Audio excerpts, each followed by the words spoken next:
गेलो. मग त्यामुळे ती एक आत्मविश्वास वाढत गेला. नाही, हा बैल योग्य आणि असा बैल असावा असं वाटायचं त्यावेळेला. पण याच्यापेक्षाही उजवा बैल आहे का, याच्यापेक्षाही उजवा बैल असू शकतो का, याच्यापेक्षा उजवे अवयव असू शकतात का, या शंकेनं अख्खा जवळपास तालुका म्हणा, जिल्हा म्हणा, खेडेगाव म्हणा, इतर शहरात म्हणा, मी जाऊन सर्व ॲनालिसिस केला, अभ्यास केला की आपल्याला ह्या बैलापेक्षा सुद्धा बैल आपल्याला उजवा बघायचा आहे. आणि आमच्या वडिलांना आजोबाला सवय, ती सवय मला जसं मोठं होईल तसं सवय मुरत गेली.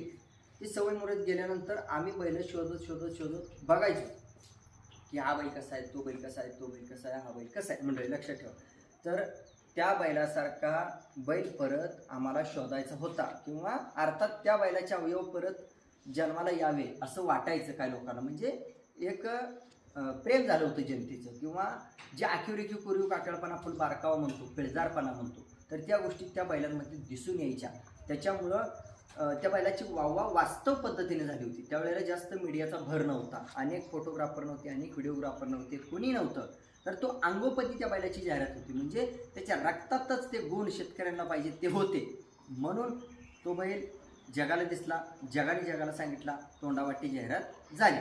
मात्र त्या बैलाच्या सोबत असणारे किंवा ती बैल आणलेली माणसं, काही माणसं आहेत, काही माणसं वारलेत, त्याचा मालक सांभाळणारा तो वारलेला आहे.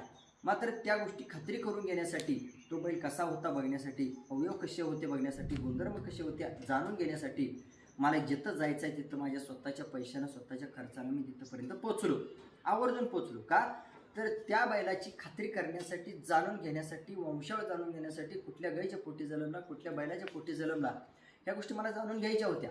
म्हणून मी तिथंपर्यंत पोचायचा प्रयत्न केला आणि त्या बैलाची जवळपास जेवढी खात्री करून घ्यायची जाणत्या माणसाकडून, शेजारच्याकडून, तेवढी खात्री करून घेतली. एखाद्या कुटुंबाकडून मुलाखत जर घेतली, मुलाखत झाली माझी, तर ती शहानिशा करायला इतर 2-3 कुटुंबाला मी विचारायचो. मग ते जवळ असू द्या, लांब असू द्या, तिथं कुटुंब असू द्या. तर अशा प्रकारे खिलार शेतकरी शांत परिवारनं त्या बैलाची खात्री करून घेण्यासाठी आटापिटा केला.